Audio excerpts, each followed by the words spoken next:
अस्सलाम वालेकुम। कैसी है मेरी यूट्यूब फैमिली। मेरी दुआ है कि जहाँ रहें खुश रहें, आबाद रहें, अल्लाह की अमान में रहें और मैं भी बिल्कुल ठीक हूँ अल्हम्दुलिल्लाह। और ये कल सुबह का व्लॉग है, यानी कि ये कल सुबह की वीडियो है जब हम अब्बू को हॉस्पिटल लेके जा रहे थे एडमिट करवाने के लिए, क्योंकि आप लोगों को मैंने बताया था कि अब्बू का ऑपरेट है। तो अल्हम्दुलिल्लाह कल अब्बू को एडमिट भी करवा दिया था और उनका ऑपरेट भी हो गया था। और माशाल्लाह माशाल्लाह अब्बू काफ़ी हद तक उन्होंने कवर भी कर लिया है, यानी कि काफ़ी बेहतर हो गए हैं।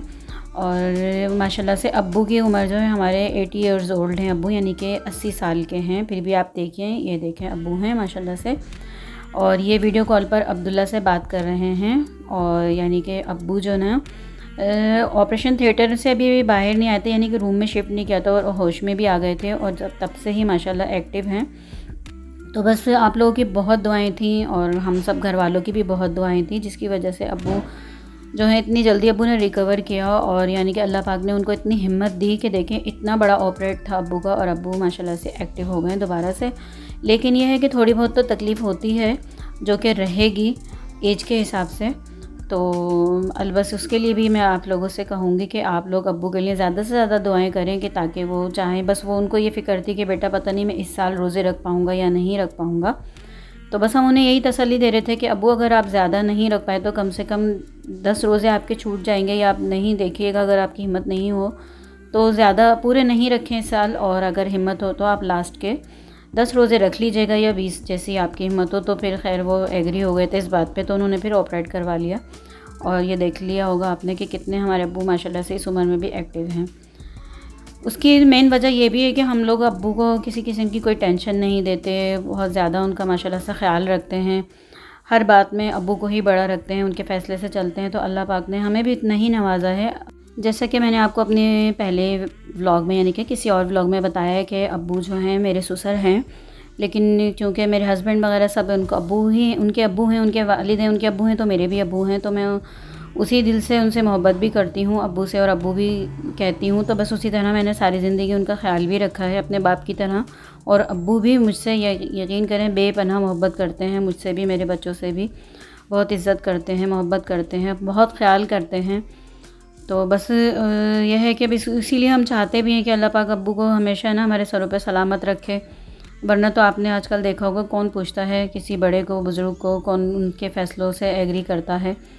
और यही वजह होती है कि वो जो है ना टेंशन ले ले के आप बीमार हो जाते हैं या इधर उधर हो जाते हैं, बहुत परेशानी से गुज़रते हैं लोग। लेकिन अल्हम्दुलिल्लाह ना मेरे हस्बैंड ऐसे हैं और ना ही मैं इस तरह की नेचर वाली हूँ कि अब्बू का ख्याल ना रखें। तो बस हर लड़की को और हर लड़के को यही चाहिए कि अपने बुज़ुर्गों को, अपने माँ बाप को, अपने सास ससुर को अपना ही माँ बाप समझें और उनकी खिदमत करें।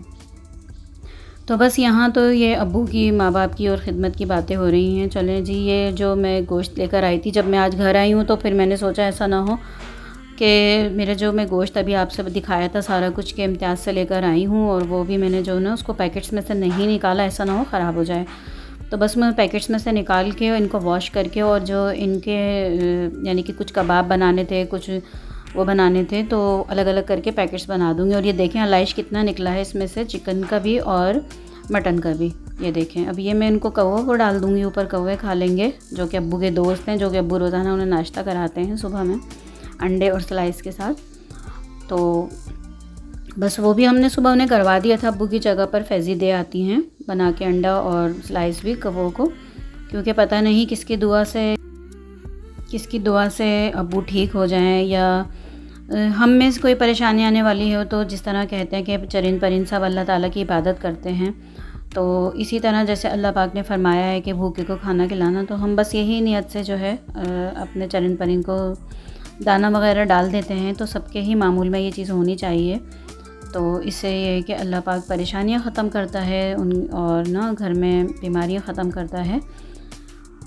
तो बस यहाँ मैंने सारा गोश्त ना धो के रख लिया था, और अभी आज भी यकीन करें मुझे इतना थक गई थी खड़े खड़े, तकरीबन मुझे 4 से 5 घंटे लग गए थे ये चिकन और गोश्त धोने में, फिर उनको जो सेट करने में, यानी कि ना वो किया था मैंने, चिकना अलग किया था और कीमे वाला अलग रखा था, रूखा कीमा अलग, चिकना कीमा अलग, और यानी कि डिफरेंट टाइप के कीमे बनते हैं, आपको तो पता है। और ना कबाबों का अलग, कोफ्तों का अलग, तो ना उनको इस तरह से ना मैनेज करना ज़रा टाइम लगता है। तो 4 से 5 घंटे मुझे यहीं खड़े खड़े हो गए थे। उससे मैंने सारे बर्तन वगैरह वॉश कर लिए थे, और अभी जो इसके जो बर्तन हुए हैं ना वो मैं भी नहीं धो रही, वो मैं फिर बाद में धोऊंगी, क्योंकि मैं बहुत थक गई थी खड़े खड़े। क्योंकि कल हॉस्पिटल में भी पूरा दिन समझ लें एक तरह से चक्कर ही लगते रहे ऊपर नीचे के, तो इस वजह से ना रेस्ट नहीं मिला था। रात को हम 2 बजे वापस आए थे घर। तो बस अब यहाँ पे मैंने सारी चीज़ें उठा ली थी, लेकिन गोश्त को जब मैं ऑर्गेनाइज़ करूँगी फ्रिज में, उनके पैकेट्स बना के रखूँगी, या मैं उनको जो मैरिनेशन उनकी करूँगी तो आपके साथ ज़रूर शेयर करूँगी, क्योंकि वो मेरी रमज़ान प्रिपरेशन होगी। तो इसे भी आप कह सकते हैं थोड़ी बहुत तो मैंने की है, यानी कि गोश्त वगैरह को वॉश करके रखा है अच्छी तरह से। लेकिन पूरा मैं व्लॉग इस तरह आपको नहीं बना के दिखा पा रही, क्योंकि आपको तो पता ही है कि अभी मुझे शाम में फिर जाना था, यानी कि अभी तो मैं दोपहर में वॉइस ओवर कर रही हूँ 5 बजे के टाइम, और मुझे तकरीबन 8 बजे मैं फिर अब्बू की तरफ चली जाऊँगी, और फिर वहाँ अब्बू के साथ रुकना होगा इस वजह से, क्योंकि अली और मैं रुकेंगे अब्बू के पास, या फिर देखें कौन रुकता है मेरे साथ, मेरी नंद रुकें शायद। तो बस यही चलता है कि जब कोई हॉस्पिटल में होता है ना तो घर मिसमैनेज हो जाता है, और ना 1-2 घर और हो जाते हैं जिन्हें वहाँ रुकना होता है, आना जाना होता है। लेकिन ये है कि जो बीमार होता है ना उसकी अच्छी सी केयर हो जाती है। अब अब्बू को जो है ना अब्दुल्ला की बहुत ज़्यादा आदत है। अक्सर व्लॉग्स में आपने सुनी होगी ये बात कि अब्बू अब्दुल्ला से बहुत ज़्यादा अटैच हैं। तो अभी आपने वीडियो कॉल पे भी देखा होगा कि अब्बू का कितना अच्छे से अब्बू ना अब्दुल्ला से बात कर रहे हैं, और अब्बू का दिल बहल रहा है उनसे। तो बस ये है कि बीमार इंसान को अगर अकेला छोड़ दिया जाए ना तो वो और ज़्यादा बीमार हो जाता है, टेंशन लेता है, सोचता है, खाली जहन होता है, तो 10 तरह के ख्यालात आते हैं। तो फिर हम ना अब्बू को इस तरह खाली जहन नहीं रहने देते, यानी कि वो अब्दुल्ला के साथ लगे रहते हैं। कभी मेरे रूम में आके बैठ जाते हैं तो मैं उनसे काफ़ी टाइम तक अब्बू और मैं बातें करते रहते हैं, वहीं हम चाय वगैरह पीते हैं। फिर अब्बू मेरे बेड पर ही लेट जाते हैं, सम टाइम तो अब्बू सो भी जाते हैं वहीं मेरे बेड पर ही ना।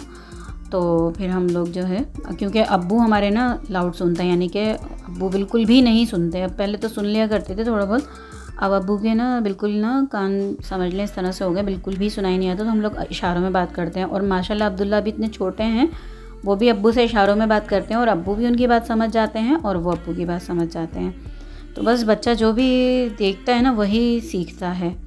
तो इसीलिए कोशिश क्या करें कि बच्चे के सामने ना अच्छी लैंग्वेज यूज़ करें, अच्छे काम करें, ताकि वो सब कुछ हमसे ही सीखे, क्योंकि तरबियत तो बच्चे की घर से ही होती है और तालीम उसकी बाहर से होती है। जब तालीम आप कितनी अच्छी सी भी दिला लें ना, और तरबियत अच्छी नहीं होगी जब तक आपके बच्चे की, तो समझ लें वो बच्चा आपका कंप्लीट नहीं है।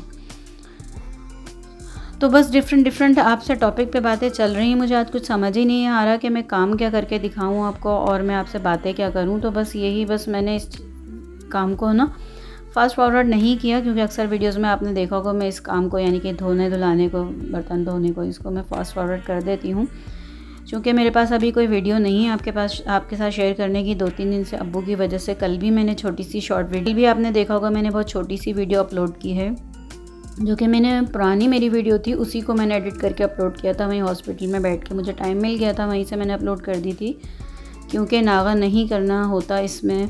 तो बस मैंने उसी को डाउनलोड किया और उसे एडिट किया और उसको अपलोड कर दिया, और अल्लाह का शुक्र है कोई कॉपीराइट भी नहीं आया मेरी वीडियो पर, अल्हम्दुलिल्लाह। तो बस अब आज भी मैं सोच रही थी मैं इस तरह कर लूँ, लेकिन मैं जब घर आई थी मुझे थोड़ी सी हिम्मत हुई, तो मैंने कहा चलें ये गोश्त को मैं संभाल लूँ, वरना ये ख़राब ना हो जाए, और ये मेरा एक ब्लॉग भी हो जाएगा, आप लोगों से अब्बू की डिटेल भी शेयर हो जाएगी, और जनाब मेरा काम भी हो जाएगा। तो मेरा आज का व्लॉग पसंद आए तो लाइक शेयर करें, मेरे चैनल को सब्सक्राइब करें। अल्लाह हाफिज़।